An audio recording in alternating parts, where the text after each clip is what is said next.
21 दिसंबर को हमारी 55th GST council की मीटिंग होती है जैसलमेर राजस्थान में, जिसमें होते हैं कुछ छोटे बड़े चेंजेस। उसको हम कवर करने वाले हैं। क्या चेंज हुआ है, क्या नहीं चेंज हुआ है, उसको हम इस वीडियो में कवर करने वाले हैं। सबसे पहले हम लोग बात करते हैं कि रेट में क्या चेंज हुआ है। तो रेट में अगर मैं बात करूं तो जो फॉर फीड राइस कर्नल्स हैं उनमें पहले जीएसटी लगा करता था 18%, उसको कम करके अब कर दिया है 5%। जीन थेरेपी की बात करें, वो डिसीज, वो बीमारियां जो जीन से आती हैं, तो उसके लिए जो क्योर किया जाता है, जीन को ठीक किया जाता है, वो थेरेपी पहले टैक्सेबल थी क्योंकि इसके लिए कोई क्लैरिटी नहीं थी, बट अब उसको एग्जेम्प्ट कर दिया गया है। उसी तरह वो फूड आइटम्स जो आगे चल के डिस्ट्रीब्यूट होंगे किसको, वीकर सेक्शन को, गरीबों को, उनको जो खाना दिया जाता है, उसके जो फूड आइटम्स होते हैं, पहले उस पर टैक्स लग रहा था हायर रेट से, बट अब सभी के लिए एक रेट हो गया है 5%। उसी तरह कोई फ्रेश या ड्राइड जो ब्लैक पेपर होती है, तो जब वो कोई किसान सप्लाई करेगा तो पहले इसके ऊपर भी कोई क्लैरिफिकेशन नहीं था। तो चाहे वो एग्रीकल्चरिस्ट उसको सप्लाई करे या कोई नॉन एग्रीकल्चरिस्ट करे, दोनों के लिए 5% था। बट अब ये क्लियरली कह दिया गया है कि भाई अगर किसान कर रहा है ना तो एग्जेम्प्ट है। उसी तरह सेल ऑफ यूज्ड ईवी, देखिए आजकल इलेक्ट्रॉनिक जो व्हीकल हैं वो बहुत तेजी से उनका चलन बढ़ रहा है, तो अब इसको लेकर के कहीं पर भी ये क्लासिफिकेशन नहीं था कि भाई यूज्ड ईवी के ऊपर कैसे लगेगा, तो कहीं वो क्लासिफाई नहीं था। तो इस मीटिंग में उसको प्रॉपरली क्लासिफाई कर दिया गया है कि भाई यूज्ड ईवी अगर कोई बिजनेस सेल करेगा तो जो मार्जिन होता है ना उस पर लगेगा 18%। यहां पर क्या है, by business, individual to individual करेगा तो वो एग्जेम्प्ट है यूज्ड। अच्छा, और फ्रेश पे कितना है वो तो हमें पता है, 5% लग रहा है, ठीक है। जो बैंक और एनबीएफसी जो पेनाल्टी लगाते थे उसके ऊपर पहले जीएसटी चार्ज किया करते थे। जैसे क्रेडिट कार्ड के आपने ड्यू डेट से पहले पेमेंट नहीं किया, बाद में किया, पैनल चार्जेस लगा दिए, तो उसके ऊपर पहले 18% जीएसटी लग जाया करता था, उसको एग्जेम्प्ट कर दिया गया है। यहां पर थोड़ी सी रिलीफ मिली है। तो ये तो था रेट में चेंजेस। अब बात करते हैं पॉपकॉर्न को लेकर। बहुत मीम बन रहे हैं, आप लोगों ने भी देखा होगा, जगह जगह मीम बन रहे हैं हमारी फाइनेंस मिनिस्टर के ऊपर, और बड़ा कंफ्यूजन भी था कि पॉपकॉर्न में कहाँ लगेगा जीएसटी। तो उसको इस मीटिंग में प्रॉपर डिस्कस करा गया और ये कहा गया कि भाई देखिए, वो पॉपकॉर्न जो सॉल्टेड होता है, मूवी देखने जाते हैं ना, थोड़ा बहुत सॉल्टेड पॉपकॉर्न होता है, अगर वो अनपैक्ड है 5%, अगर पैक्ड है 12%, और एक आता है मीठा मीठा पॉपकॉर्न, गुड़ का, कैरमल का, तो अगर वैसा पॉपकॉर्न है तो ये कहा जा रहा है कि भाई क्योंकि उसमें शुगर होती है तो वो पॉपकॉर्न हो जाएगा 18%। तो एक पॉपकॉर्न बट उसके रूप अनेक, अगर अनपैक्ड है, सॉल्टेड है 5%, पैक्ड है 12%, और कैरमल कोटेड है तो 18%। ये भैया इस बार कह दिया है कि आप कोई इसमें मीम ना बनाए, कोई इसका मजाक ना उड़ाए।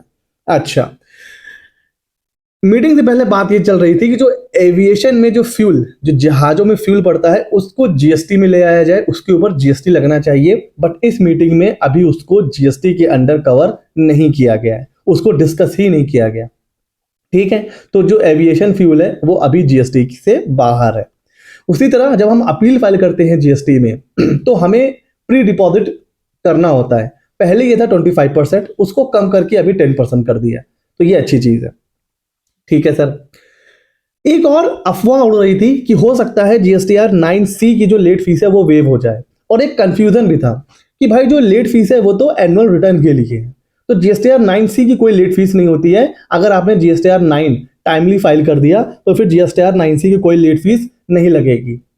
तो ये कंफ्यूजन यहां पर दूर कर दिया गया है, और ये कहा गया है कि भाई जो एनुअल रिटर्न हम कहते हैं ना, तो एनुअल रिटर्न में सिर्फ जीएसटीआर 9 नहीं होता है, उसमें जीएसटीआर 9C भी इंक्लूडेड होता है। हाँ, जिनके ऊपर एप्लीकेबल है 5 करोड़ से ऊपर, तो जिनका टर्नओवर 2 करोड़ से ऊपर है, 5 करोड़ से नीचे है, उनके लिए एनुअल रिटर्न का मतलब होता है जीएसटीआर 9, और जिसका टर्नओवर 5 करोड़ से ऊपर है उसके लिए एनुअल रिटर्न का मतलब होता है जीएसटीआर 9 एंड जीएसटीआर 9C।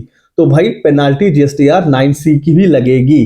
कोई ये ना सोचे कि जीएसटीआर 9 हमने टाइमली फाइल कर दिया है तो 9C अगर आपने डिले फाइल करा तो भाई उसकी लग जाएगी पेनाल्टी। बट हाँ, एक बात ये कही गई है कि जितना जीएसटीआर 9 में लेट फीस लगी है, अगर किसी ईयर में 17-18 से लेकर 22-23 तक अगर जीएसटीआर 9C में जीएसटीआर 9 से ज्यादा लेट फीस लेवी हो गई है तो वो वेव ऑफ हो जाएगी।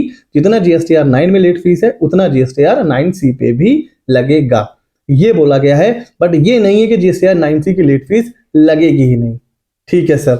अच्छा, वाउचर को लेकर बड़ा कंफ्यूजन था। जब हम लोग कहीं जाते हैं ना तो शॉपिंग करा, वाउचर मिल गया, ऑनलाइन शॉपिंग में वाउचर मिल गया, तो हमें तो वाउचर मिलता है तो हमें तो अच्छा लगता है। बट ये वाउचर जो हमें मिल रहा है ये है क्या? ये गुड्स है? नहीं भाई, गुड्स कहाँ से है? क्या ये सर्विस है? तो भाई सर्विस भी नहीं है। तो ये है क्या? उसको क्लैरिफाई कर दिया कि भाई वाउचर ना तो ये गुड्स है ना सर्विस है। अब इसके बारे में एक फर्दर क्लैरिफिकेशन ये आया है कि अगर वाउचर डिस्ट्रीब्यूट होता है प्रिंसिपल टू प्रिंसिपल बेसिस तो वहां कोई जीएसटी नहीं है। लेकिन अगर प्रिंसिपल टू एजेंट को दिया जा रहा है और उस पर अगर कोई कमीशन है, ऑब्वियस सी बात है प्रिंसिपल अपने एजेंट से कमीशन चार्ज करेगा ही करेगा, कुछ ना कुछ तो कमीशन पे करेगा ही करेगा। तो भाई जो कमीशन पार्ट है उसके ऊपर जीएसटी लगेगी। और जो अनरिडीम्ड वाउचर होंगे वो ना गुड्स है ना सर्विस है, तो उसको हम सप्लाई ही नहीं मानेंगे। तो इसको लेकर भी क्लैरिफिकेशन आ गया है। उसके अलावा जो स्पॉन्सरशिप की सर्विस होती है, जैसे आप देखते हो कि डाबर प्रेजेंट्स कपिल शर्मा शो, या Vivo presents dance India dance, या एयरटेल प्रेजेंट्स कौन बनेगा करोड़पति, तो ये क्या होती है? ये स्पॉन्सरशिप की सर्विसेज होती हैं।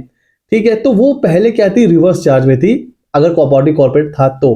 बट अभी क्या हो गया, अगर ये सर्विसेज प्रोवाइड की जाएंगी बॉडी कॉर्पोरेट्स की तरफ से तो उसको भी normal charge, it means forward charge में ही कवर किया जाएगा। तो ये थी वो इंपॉर्टेंट चेंज जो 55th काउंसिल मीटिंग में जो डिसीजन लिए गए हैं। इसके अलावा जो पहले डिसीजन लिए गए थे उनको कैसे इंप्लीमेंट करना है उसके नोटिफिकेशन वगैरह भी हैं। तो अब इसके जो डिटेल डिस्कशन है, जो पीडीएफ है वो मैं टेलीग्राम चैनल पर शेयर कर दूंगा, वहां से आप देख सकते हो। जो इंपॉर्टेंट चेंज थे वो हमने यहाँ पर डिस्कस कर लिए। अगर आप चाहते हो कि आप ऐसे ही अपडेट रहो आने वाले GST, income tax, finance updates के साथ, तो सीए मित्र 24 को सब्सक्राइब कर लीजिए। मिलते हैं अगले नॉलेजेबल वीडियो में।